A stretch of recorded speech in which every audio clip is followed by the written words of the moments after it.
Si crees que ya has escuchado lo peor que puede esconder una familia, por favor, quédate y escucha mi historia. Porque el dolor más profundo no siempre grita, a veces se calla por décadas. Me llamo Ana Delgado. Hoy tengo 70 años. Estoy sentada en el corredor de mi casa, aquí en San Esteban, un pequeño pueblo en el corazón de Chiapas, al sur de México. Es julio del año 2025.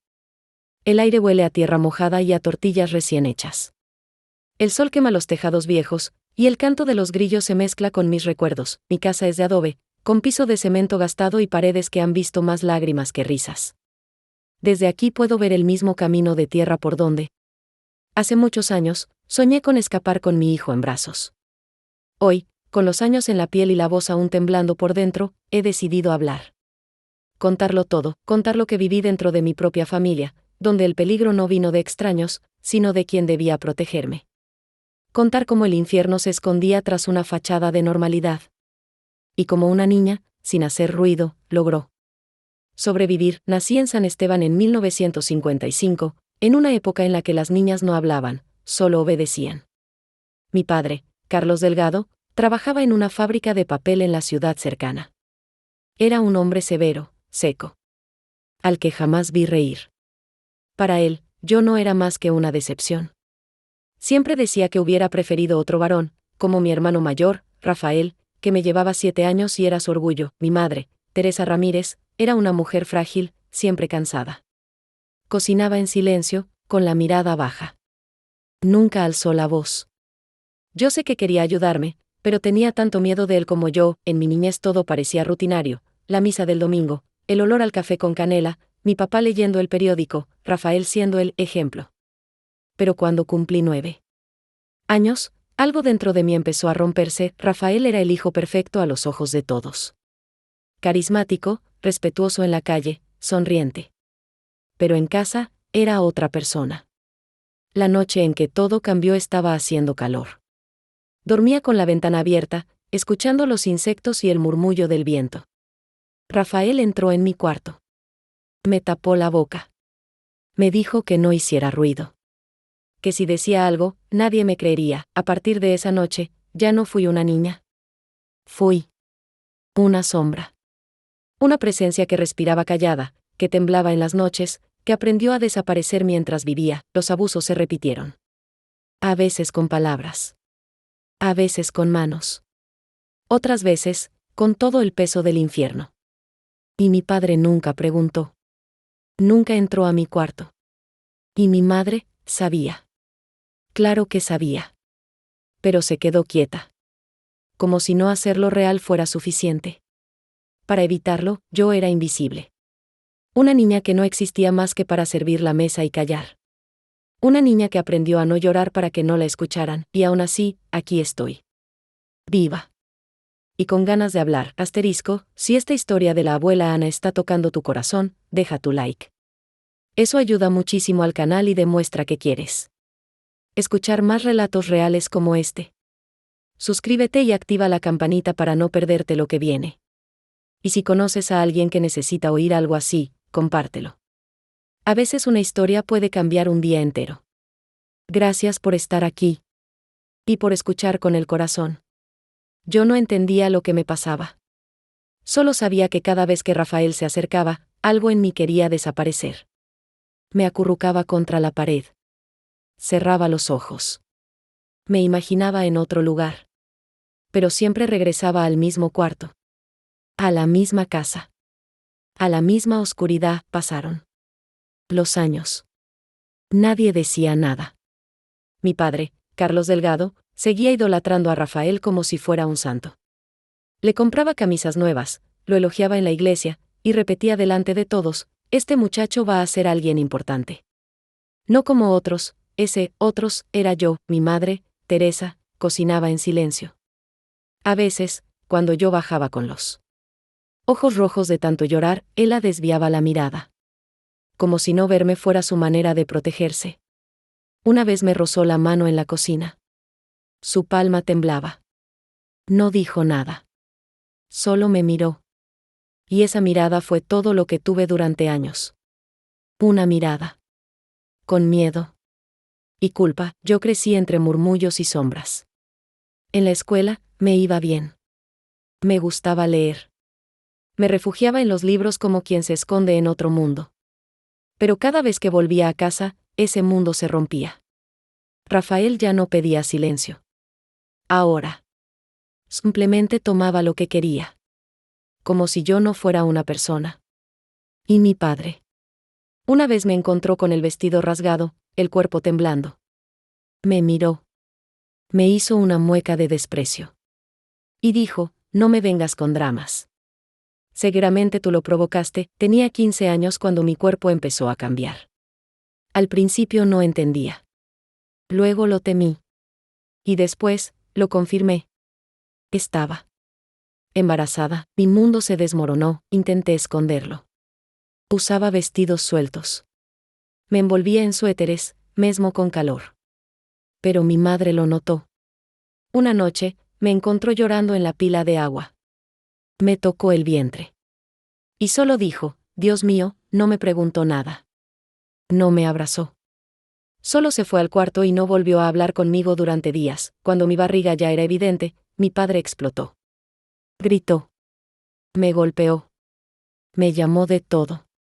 Y entonces Rafael, con esa cara de inocente que también sabía fingir, dijo que Emilio Torres, un muchacho de la escuela, era el padre. Mi padre lo creyó. Porque quería creerlo. Y Emilio. Dios mío. Su familia tuvo que irse del pueblo. Los escupieron en la calle. Y yo me quedé. La vergüenza de los Delgado. La puta de San Esteban, mi embarazo no fue dulce. Fue una condena vivida en silencio, mientras otras adolescentes hablaban de fiestas, novios, de ir a la capital, yo aprendía a caminar con la cabeza baja y la barriga cubierta por faldas largas. Mi cuerpo cambiaba, sí, pero también mi espíritu. Cada patada del bebé era un recordatorio, no pedí esto. No lo soñé.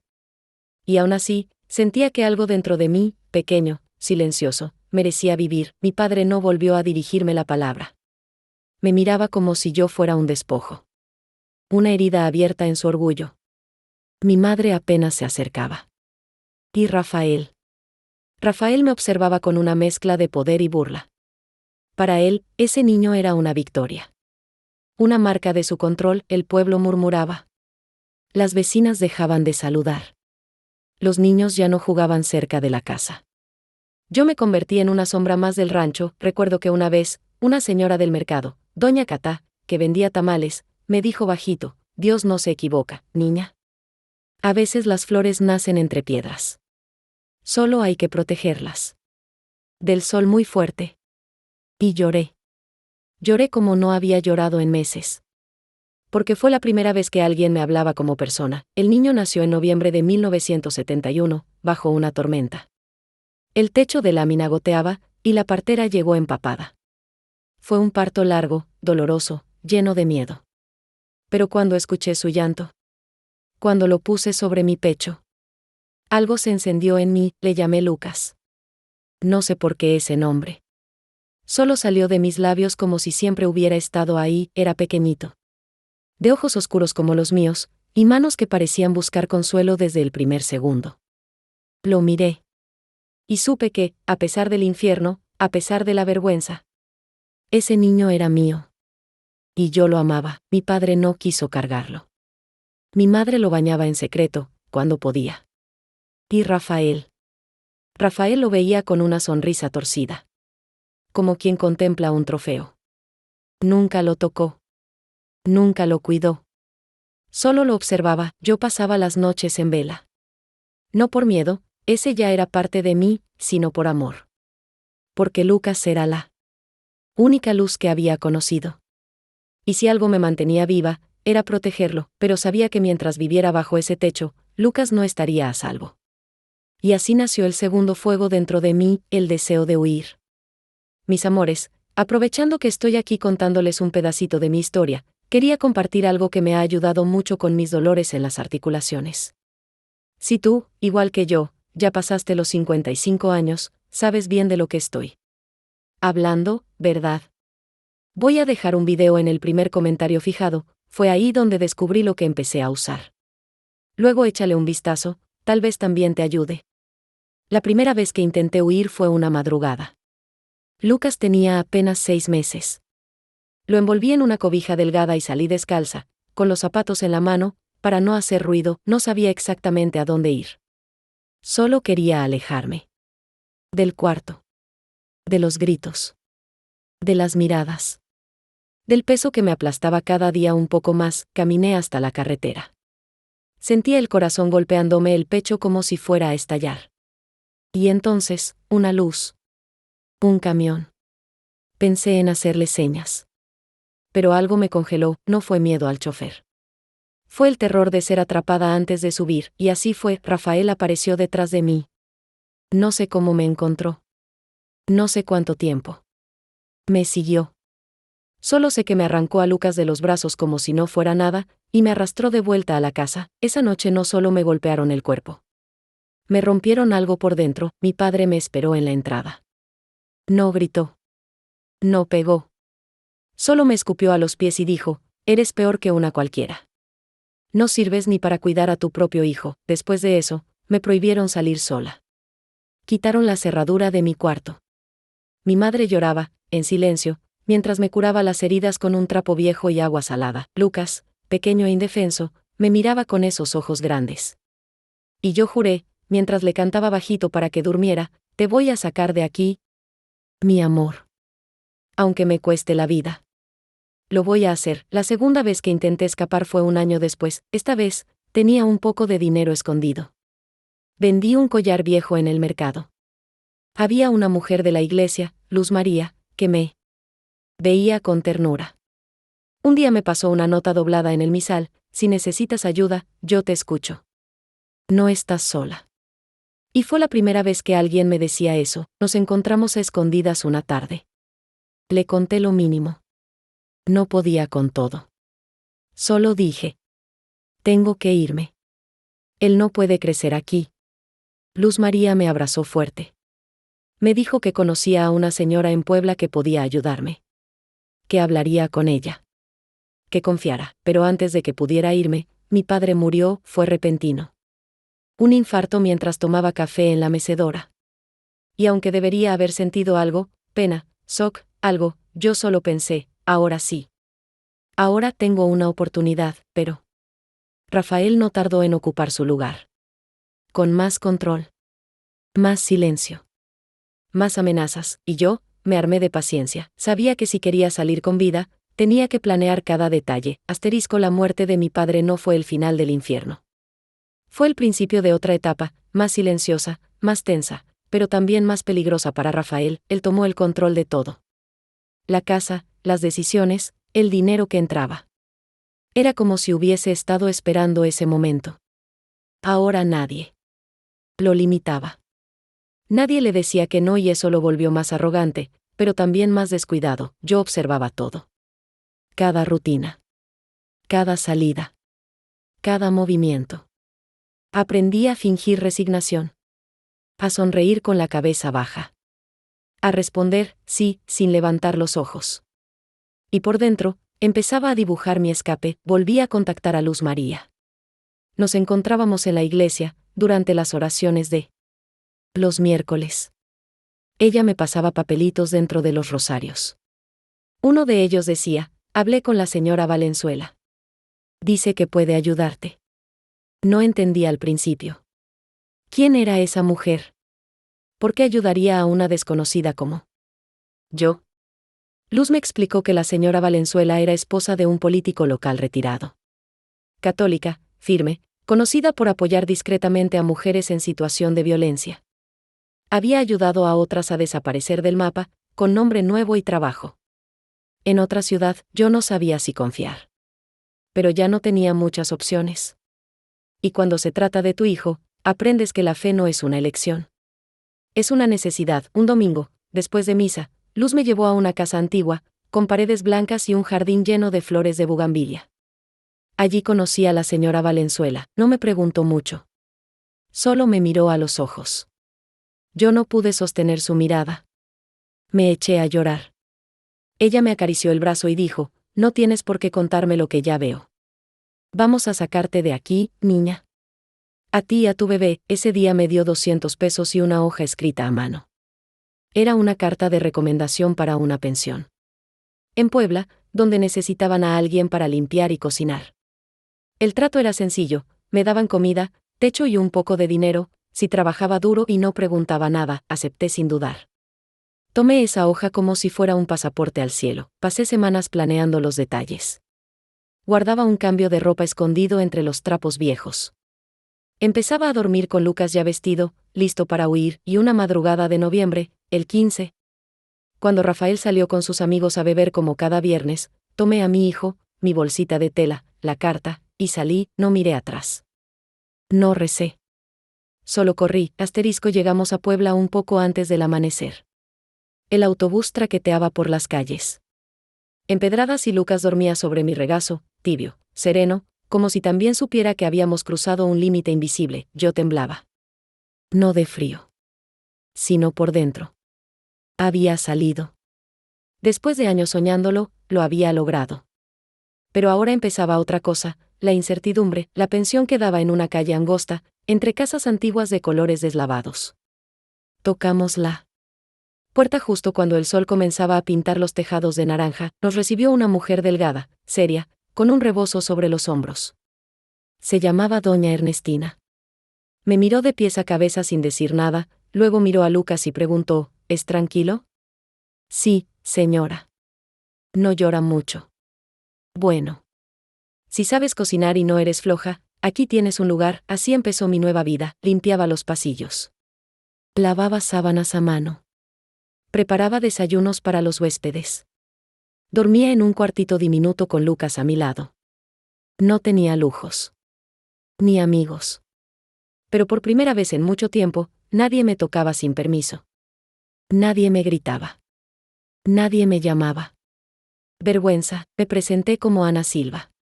Inventé una historia, que era viuda, que el papá de Lucas había muerto en un accidente. Y nadie me cuestionó. Puebla era grande. La gente venía y se iba. Y yo me volví invisible, pero segura. Con el tiempo, los otros huéspedes me fueron aceptando. Uno de ellos, un señor mayor llamado Don Tomás, me traía pan dulce los domingos. Nunca preguntó por mi pasado. Solo me hablaba de los pájaros que veía desde el patio y de las novelas que escuchaba en la radio. Lucas crecía sano. Aprendía a caminar entre los pasillos de la pensión. Yo le cantaba por las noches. Y aunque había cicatrices que aún dolían, el simple hecho de verlo dormir sin miedo me daba fuerzas. A veces me sentaba frente a la ventana y pensaba en San Esteban. En mi madre, en la iglesia, en Luz María. No sabía si Rafael nos buscaba. Pero dentro de mí, empecé a creer que tal vez no volvería a encontrarnos. Había dejado atrás mi nombre, mi historia, y mi voz. Pero tenía a Lucas. Y eso era más de lo que había tenido nunca. Pasaron los meses y la rutina se volvió mi refugio. Despertar con el canto de los pájaros, barrer el patio, preparar café de olla con canela y cuidar de Lucas. Eran cosas simples. Pero para mí, eran milagros silenciosos. Lucas empezaba a hablar. Sus primeras palabras fueron, pan y agua. Después dijo, mami. Y cuando lo escuché, me solté a llorar. No de tristeza, sino de gratitud.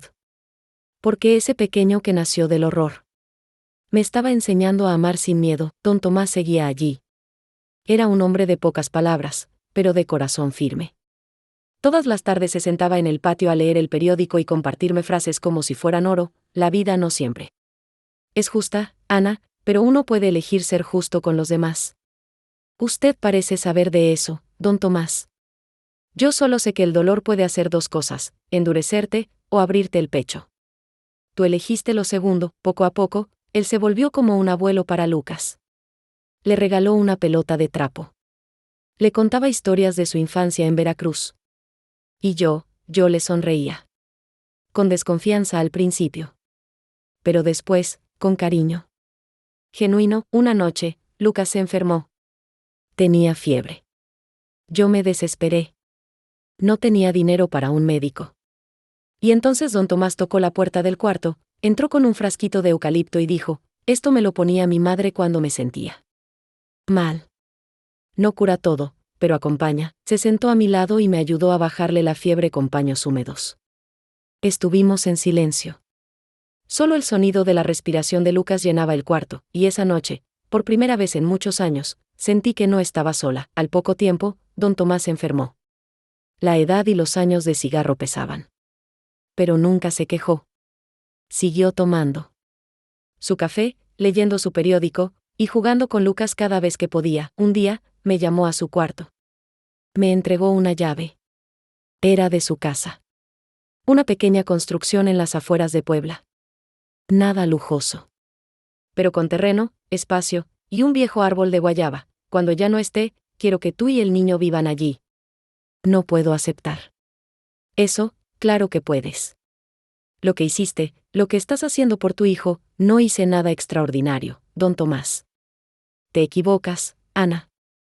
Tú hiciste lo que muchas no se atreven, salir del fuego cargando a otro en los brazos, cuando don Tomás falleció, la casa se sintió más vacía.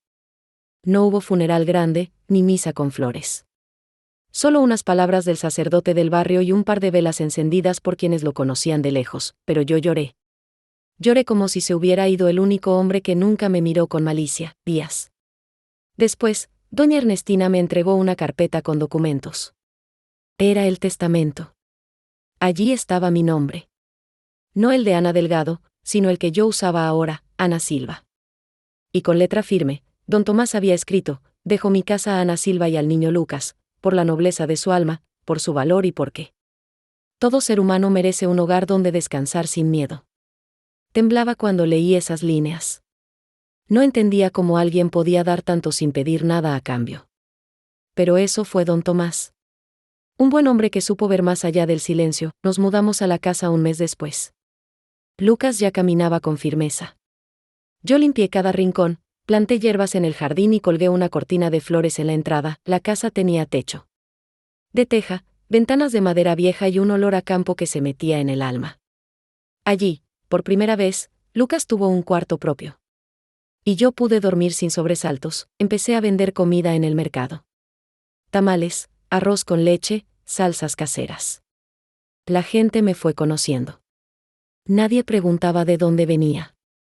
Solo sabían que era una madre trabajadora con un niño educado y risueño. A veces, me sentaba bajo el árbol de guayaba con Lucas en el regazo. Y le contaba cuentos inventados. Historias donde las niñas escapaban de monstruos, cruzaban montañas y encontraban refugios con olor a pan recién horneado. Historias que eran metáforas de lo que yo había vivido, pero él no lo sabía, nunca. Le conté la verdad. Nunca mencioné a Rafael. Nunca dije quién era su verdadero padre, porque Lucas no merecía cargar ese peso. Yo lo había traído a este mundo desde el dolor. Pero me prometí que lo criaría en amor. En luz. En dignidad, y así fue. Con cada amanecer, tejía su futuro. Con cada plato servido, lavaba mis heridas. Y con cada sonrisa suya, me recordaba: si se puede salir del abismo, el tiempo tiene una manera curiosa de curar sin hacer ruido. Uno se levanta cada día pensando que nada cambia. Pero luego un día miras a tu hijo, y ya no es un niño. Es un hombre. Y te preguntas, ¿cómo llegamos hasta aquí? Lucas creció sano. Noble. Inteligente. Siempre tuvo una dulzura en los ojos que no heredó de nadie. Él la cultivó en su entorno, entre amor, trabajo y respeto. Era buen alumno. Le encantaban los números y los puentes. Un día dijo que quería ser ingeniero civil, y yo sonreí. Porque quería construir cosas. Y yo, había pasado la vida entera reconstruyendo los pedazos de mí misma. Trabajó desde joven para pagar la universidad. Se fue a estudiar a la capital, pero venía a verme cada mes. Nunca olvidó los domingos de pan dulce ni los abrazos sin preguntas. Cuando terminó la carrera, me regaló una pequeña placa de madera. Decía: para mi madre, arquitecta de mi vida.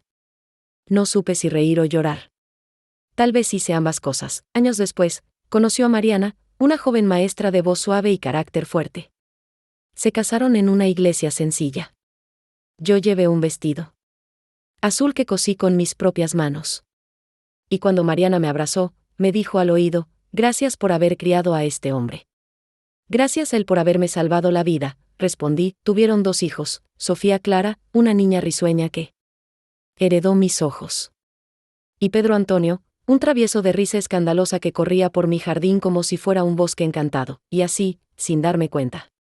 Me convertí en abuela, volví a cantar canciones de cuna. A preparar chocolate caliente en las tardes. A contar cuentos bajo el árbol de guayaba. Pero esta vez, sin miedo, Mariana me llamaba Mamá Ana. Y en su voz había un respeto que me sanaba. Nadie en ese pueblo sabía de dónde venía yo. Pero todos sabían que era una mujer buena. Fuerte, trabajadora, a veces, en silencio, me sentaba a mirar a mis nietos jugar. Y pensaba, si yo me hubiera quedado allá, si no hubiera huido, ninguno de ellos existiría. Ni su risa. Ni sus pasos. Ni esta paz que ahora me arropa. Y entonces entendía, sobrevivir no fue solo para mí. Fue para ellos. Para este presente. Para este futuro. Yo había prometido nunca hablar. No por vergüenza. Sino por protección. Por Lucas. Por los nietos. Por la vida nueva que había construido, pero con los años, el silencio empezó a pesarme de otra forma. Ya no era escudo. Era carga. Y había noches en que me despertaba sudando, con los ojos llenos de imágenes que nadie más conocía. Sombras que ya no me tocaban, pero que aún vivían en mí. Tenía 70 años. Vivía en paz. Tenía una casa, una familia, un jardín con jazmines y nietos que me decían, Abu, corriendo por el pasillo. ¿Para qué remover el pasado? Pero entonces, un día, Sofía, mi nieta, llegó de la escuela y me preguntó algo que me hizo temblar. Abuela, ¿alguna vez tuviste miedo de alguien en tu casa? La miré. Tenía 8 años. Sus ojos eran grandes, sinceros, sin malicia, y me quedé muda. No podía mentirle. Pero tampoco podía contarle todo. Solo la abracé fuerte y le dije, sí, mi amor. Sí tuve miedo. Pero lo vencí. Y por eso hoy estoy aquí contigo. Esa noche, me senté en mi silla de siempre, con el poncho sobre los hombros y un cuaderno en las manos. Y comencé a escribir mi historia. Desde el principio. Sin adornos. Sin rencor. Solo la verdad. No lo hice para vengarme. Lo hice porque sé que hay mujeres allá afuera, como la que yo fui. Mujeres que sufren en silencio, que tienen miedo de escapar, que creen que lo merecen o que no hay salida, y yo soy prueba de que sí la hay. Le escribí una carta a Lucas. No le conté todo. Pero le dije que algún día podría encontrar mi historia en un libro o en una grabación. Y que lo que importaba no era cómo nacimos, sino cómo elegimos vivir. No sé si me entenderá. No sé si me perdonará por haber callado tanto, pero lo hice por él. Para que pudiera vivir sin las cadenas que yo cargué por tantos años, y ahora, por fin, estoy lista para hablar. Porque ya no tengo miedo. Y porque otras necesitan saber que no están solas. Me tomó varios días reunir el valor. La idea de contar todo frente a una cámara me revolvía el estómago. Yo no nací para hablar en público. Nací para obedecer, para callar, para sobrevivir, pero algo dentro de mí, y esa voz que había enterrado por décadas, no me dejaba en paz. Así que una tarde, cuando la casa estaba sola y el sol comenzaba a caer sobre el árbol de guayaba, me senté en mi mecedora, tomé el teléfono de Lucas, que él me había enseñado a usar, lo apoyé en una cajita de galletas vacía. Y presioné, grabar. No hubo ensayo. No hubo guión. Solo mi voz. Mi voz temblorosa, gastada, viva. Buenas tardes, no sé muy bien cómo empezar esto. Mi nombre es Ana. Tengo 70 años. Y esta es la primera vez que cuento mi historia, con palabras, y así, empecé, conté lo que viví en San Esteban. Hablé de mi padre, de mi madre, de Rafael. Hablé de cómo me rompieron, y cómo cada noche me reconstruía para poder cuidar a Lucas. Dije sus nombres. No por odio. Sino porque el silencio protege al culpable. Y yo ya no iba a proteger a nadie, excepto a mí misma, y a otras como yo. Hablé de la pensión. De don Tomás y su llave. De Luz María y la nota escondida en el rosario. De los domingos. De pan dulce y los cuentos inventados bajo el árbol, y también hablé del amor. Del amor que nació en mí a pesar del dolor. Del amor que le di a Lucas sin condiciones. Del amor que, al final, me salvó. Cuando terminé, no sabía si subir ese video. Mi corazón latía fuerte. Sentía que me había desnudado frente al mundo, pero lo hice. Presioné, publicar. Y me fui al patio, con una taza de té de manzanilla en las manos, no esperaba nada. Solo necesitaba liberar lo que había cargado por tanto tiempo, y en ese momento, bajo la luz tibia del atardecer, entendí algo: hablar también es sanar. Y sanar, también es resistir. Pasaron unas horas después de subir el video. Pensé que nadie lo vería. Que sería solo otro testimonio perdido en el mar de historias de internet, pero al anochecer, cuando abrí el celular para ver la hora, tenía más de 40 notificaciones. ¿Qué pasó aquí?, murmuré, con el corazón latiendo rápido. Abrí el video. Había comentarios. Docenas de ellos. Después centenas, mujeres. De todas partes. De todas edades. De todos dolores, algunas. Me decían, gracias. Otras lloraban conmigo. Otras contaban, por primera vez en su vida, lo que les había pasado. Yo también fui abusada por un familiar y nunca pude decirlo. Ana, tu historia me salvó. Pensaba que estaba sola. Escucharla me hizo sentir menos rota, y entonces entendí. Mi voz, tan temblorosa, no solo era mía. Era de todas. Lucas vino a verme al día siguiente. Parecía confundido. No sabía cómo abordar el tema. Yo tampoco. Pero él me abrazó.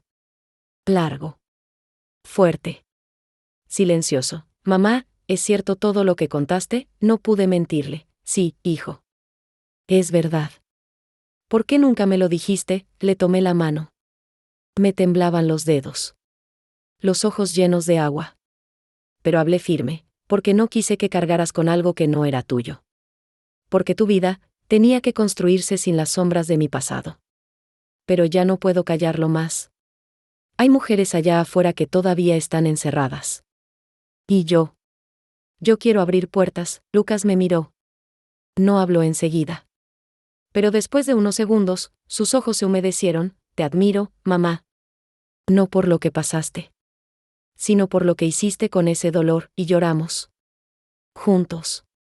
Como nunca antes. Ese día, él me ayudó a grabar un segundo video.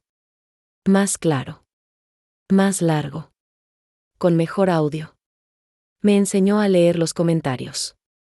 A responder. A guardar los mensajes de las mujeres que me pedían ayuda o simplemente un oído que escuchara sin juzgar. Abrí un correo. Un canal dedicado solo a eso. Le puse un nombre que me salió del alma: Abrazos desde el silencio. Y así, una abuela que antes no sabía ni usar un teléfono, se convirtió en una voz para las que aún no pueden gritar. Desde que subí ese segundo video con la ayuda de Lucas, mi mundo se transformó. Empezaron a llegar mensajes todos los días. De mujeres jóvenes. De mujeres mayores. De nietas que habían sospechado. De madres que aún callaban. De hermanas que se atrevían por primera vez a escribir. Yo también viví con un monstruo en casa. Mi madre me creyó, pero no pudo hacer nada. Gracias, Ana Linto, por ponerle voz a mi silencio. Y sí, así comencé a firmar los videos. Ana Linto. No como un personaje, sino como la versión real de mí misma. La mujer que nació después del dolor. Lucas me ayudó a organizar todo. Abrimos una cuenta donde las mujeres podían mandarme sus historias. Creamos un espacio seguro, sin insultos, sin hombres hablando por encima. Un rincón digital donde las heridas no eran vergüenza, sino testimonio. Una tarde, recibí una carta escrita a mano. Venía de Tlaxcala. Era de una señora de 68 años, llamada Rosaura. Me escribió con letra temblorosa: Ana, he vivido 60 años sin contarle a nadie lo que mi hermano me hizo cuando tenía 8. Ahora que te escuché, me animé a contárselo a mi nieta. Y lloramos juntas. Gracias. Tu voz me abrió una puerta que yo ya había sellado con cemento. Le respondí con otra carta. Y a partir de ahí, comencé a responderlas todas. Una por una. Porque cada palabra recibida es un alma que se acerca. Y cada respuesta, un lazo que se teje. Mariana, mi nuera, también se involucró. Me ayudó a organizar una pequeña reunión en la escuela donde trabajaba. Me dijo, suegra, ¿le gustaría contar su historia a las madres de familia? Creo que muchas necesitan escucharla, temblé al principio. Hablar frente a 20, 30 mujeres, yo, que había sido callada toda la vida, pero acepté. Me senté con ellas en un salón modesto, con sillas de plástico y olor a café recién hecho. No llevé papeles. Solo mi voz. Y mi historia, y... Cuando terminé, hubo silencio, y luego, lágrimas. Abrazos. Miradas que decían, yo también. Ese día comprendí que no se trataba solo de hablar. Se trataba de sostenernos entre nosotras. De formar red. De sanar en grupo lo que la vergüenza nos obligó a cargar en secreto. Me invitaron a otras escuelas. A una biblioteca comunitaria en Oaxaca. A una radio local en Chiapas. A un evento de mujeres en Mérida, y aunque mi cuerpo ya no es joven, mi voz sí lo es, y mientras yo respire, seguiré diciendo, tú no tienes la culpa. Tú mereces vivir. Sin miedo. Y si nadie te creyó, yo sí te creo. Yo te escucho. Yo estoy aquí. Asterisco, nunca pensé que a los 70 años me convertiría en algo más que una abuela. Pero aquí estoy, sentada frente a mi jardín, viendo cómo mi historia se volvió semilla. Y cómo esas semillas empiezan a florecer en otras vidas, después de las charlas, los videos, las cartas, comenzaron a llegar mujeres. Algunas en persona. Otras por videollamada. Algunas llorando, otras en silencio. Pero todas con la misma pregunta en los ojos, ¿cómo hiciste para seguir? Y yo no tengo una receta. Solo tengo mi verdad. Y la comparto con el corazón en las manos, les digo que no hay fuerza mágica. Solo pasos chiquitos, todos los días. Un suspiro, una decisión, una noche sin rendirse, y entonces ellas hablan. Se atreven. Se vacían. Y comienzan a reconstruirse. Un día vino a verme una joven de apenas 19 años. Se llamaba Daniela. Me encontró por los videos y viajó. Desde Guadalajara. Traía una mochila, un cuaderno y los hombros caídos. ¿Tú eres Ana Linto? Soy yo, hija. Yo, me iba a quitar la vida la semana pasada. Pero escuché tu historia. Y me aferré a la tuya para no soltarme de la mía, nos abrazamos. Y lloramos. Porque el dolor reconoce al dolor, pero la esperanza también se contagia. Daniela se quedó una semana en mi casa. Le cociné sopas calientitas, le enseñé a coser y le regalé mi cuaderno viejo de recetas. Cuando se fue, me dejó una nota, gracias por prestarme tus alas mientras encontraba las mías. En ese momento supe que esto ya no era solo mi historia. Era un legado. No de fama. No de reconocimiento. Sino de reconstrucción. Mariana me dijo una vez, mamá Ana, lo que usted está haciendo no se enseña en universidades. ¿Y qué estoy haciendo? Sanando mujeres. Con la pura existencia, y quizá tenga razón. Porque cuando una mujer se levanta después del infierno, alumbra el camino para que otras también salgan. Ahora, en mi jardín, hay un nuevo árbol plantado. Lo sembró Sofía, mi nieta, en honor a todas las mujeres valientes. Y cada vez que crece una hoja, le digo, ¿ves eso? Es otra historia que sobrevivió, y así, sin buscarlo, sin pretenderlo, mi voz se volvió abrigo, mi casa se volvió refugio, y mi dolor se volvió raíz. Asterisco, he hablado de muchas cosas. Del miedo. Del dolor. Del silencio. De la huida. Del renacimiento, pero hay algo que, aunque han pasado más de 50 años, todavía me cuesta pronunciar sin que se me quiebre el alma. Perdón, ¿se perdona a un hermano que destruyó tu infancia? ¿Se perdona a una madre que prefirió cerrar los ojos? ¿Se perdona a un padre que te abandonó mientras aún vivías bajo su techo? A veces me despierto pensando en eso. No por ellos, sino por mí. Porque a veces, cargar el rencor por tanto tiempo, cansa más que el mismo recuerdo. No sé si los he perdonado. Pero sé que ya no les pertenezco. Ni su poder. Ni su sombra. Ni su veneno, y tal vez, eso sea una forma de perdón. Un perdón sin reconciliación. Un perdón que no olvida. Pero que deja de sangrar. Hace poco recibí una carta sin remitente. Era corta. Solo decía, fui tu vecino. Siempre sospeché. Nunca dije nada. Perdóname. Me tembló la mano al leerla. Pensé en todos los que sabían y callaron. Los que cruzaban la calle. Los que evitaban mi mirada. Los que preferían pensar que eso no pasaba en familias decentes. A veces pienso en regresar a San Esteban. Aunque sea por un día. Solo para mirar la calle donde crecí. Ver si la casa sigue en pie. Si alguien recuerda a la niña que se fue sin decir adiós, pero no.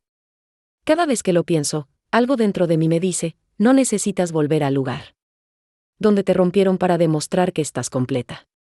Y entonces, en vez de volver, escribo. Grabo. Sostengo. Acompaño, porque si hay algo que entendí en este camino es esto, no siempre hay justicia. Pero siempre hay posibilidad de paz, y esa paz no llega cuando el otro se arrepiente. Llega cuando tú te eliges todos los días. Cuando decides no repetir el daño. Cuando eliges amar aunque no te enseñaron cómo. Lucas no sabe toda la historia. Tal vez nunca la sabrá completa. Y está bien. Él ya construyó su vida con amor. Y no necesita conocer cada rincón de mi oscuridad para saber que lo amé con cada parte de mí. A veces me siento bajo el árbol de guayaba con Pedro Antonio, mi nieto menor. Él me pregunta cosas como, ¿fuiste feliz, abuela? Y no le miento. Le digo, fui valiente, hijo.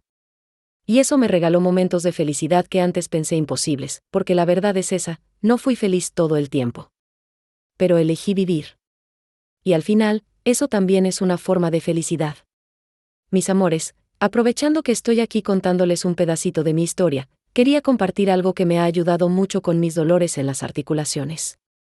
Si tú, igual que yo, ya pasaste los 55 años, sabes bien de lo que estoy hablando, ¿verdad? Voy a dejar un video en el primer comentario fijado, fue ahí donde descubrí lo que empecé a usar. Luego échale un vistazo, tal vez también te ayude. Los días ahora pasan más lentos. El cuerpo pesa. Los pasos son cortos. Y la memoria, aunque firme, empieza a desgastarse como una hoja vieja expuesta al sol, pero no tengo miedo, he vivido más de lo que imaginé. He amado más de lo que creí posible. He hablado más alto de lo que me enseñaron. Y ahora, siento que me acerco a ese punto en el que una mujer mira atrás, y ya no se pregunta si valió la pena, sino que agradece por haber llegado hasta aquí. Hace unas semanas, el doctor me dijo que mi corazón está cansado. Que debería evitar emociones fuertes. Pero no sabe que mi corazón ha cargado guerras, y aún late por amor. Por eso, comencé a escribir mi última carta. Una para Lucas. Otra para mis nietos. Y una más para todas las mujeres que me acompañaron en este camino. A Lucas le conté solo lo necesario. No quiero herirlo. Él es la flor que brotó en medio del lodo. El fruto que creció limpio, aunque su raíz fue sembrada en sombra. Le escribí, hijo mío, te amé desde antes de saber qué era el amor. Te protegí con mi silencio, pero hoy te dejo mi verdad para que entiendas de qué estamos hechos. No del horror, sino de la fuerza que nace al sobrevivirlo. A Sofía y Pedro Antonio, mis nietos, les dejé una caja con recuerdos. Fotos, cintas de voz, y una libreta con mis frases favoritas. Asterisco, nunca aceptes menos de lo que mereces. Asterisco, no creas que el dolor te define, lo que haces con él, sí. El amor propio no es egoísmo, es reparación. Y a las mujeres del canal, a quienes nunca vi cara a cara pero que cambiaron mi vida, les grabé un último video. Esta será mi última historia. Pero no porque ya no tenga que decir, sino porque ahora, les toca a ustedes hablar. Les toca gritar. Contar. Sanar. Sostener a otra. Y seguir el hilo que empezamos juntas. Ese video, que Mariana subió por mí, fue visto más de 1 millón de veces. No porque yo sea especial, sino porque la verdad, dicha con el corazón, encuentra eco en las almas que necesitan escucharla. Esa noche, Lucas vino a verme. Nos sentamos juntos, como cuando era niño. No hablamos mucho. Solo me abrazó y me dijo, mamá, tú hiciste historia. No, hijo, sí. Pero no la historia de los libros. La historia de los cuerpos que resisten. De las almas que se reconstruyen. De las mujeres que ya no se callan, asterisco cuando cierro los ojos por la tarde y escucho el viento moviendo las hojas del guayabo, no siento tristeza. Siento plenitud, he vivido suficiente. He amado profundamente. He llorado lo necesario. Y he reído. Lo justo para que las arrugas en mi rostro sean más de ternura que de amargura. Muchas veces me han preguntado cómo quiero ser recordada. Y durante mucho tiempo no supe qué responder, ¿como la mujer que escapó? ¿Como la madre que sobrevivió? ¿Como la abuela que tejió historias en voz baja? Pero ahora lo sé. Quiero que me recuerden como la luz que encendió otras luces, no. Necesito estatuas. Ni placas. Ni homenajes. Mi mayor legado son las mujeres que hoy se atreven a romper el silencio porque una voz vieja les dijo, yo también viví eso, y aquí estoy. No soy heroína. No soy mártir. Soy una mujer común, nacida en un rincón del país, a la que le dijeron que debía callar, obedecer, aguantar, pero decidí desobedecer al miedo. Desobedecer al pasado. Desobedecer al destino que otros quisieron imponerme, esa es mi verdadera revolución. Ahora, cuando mis nietos corren por el patio y me gritan, Abu, Abu. Yo sonrío con calma, no saben todo lo que caminé para que ellos pudieran correr en libertad, no conocen todos los fantasmas que enfrenté para que ellos no vivieran en casas llenas de gritos, y no hace falta que lo sepan por ahora. Basta con que sientan el amor que los rodea. Lucas, que hoy es un hombre completo, amoroso, justo, es mi mayor prueba de que una historia rota no condena a nadie. Puede empezar de nuevo.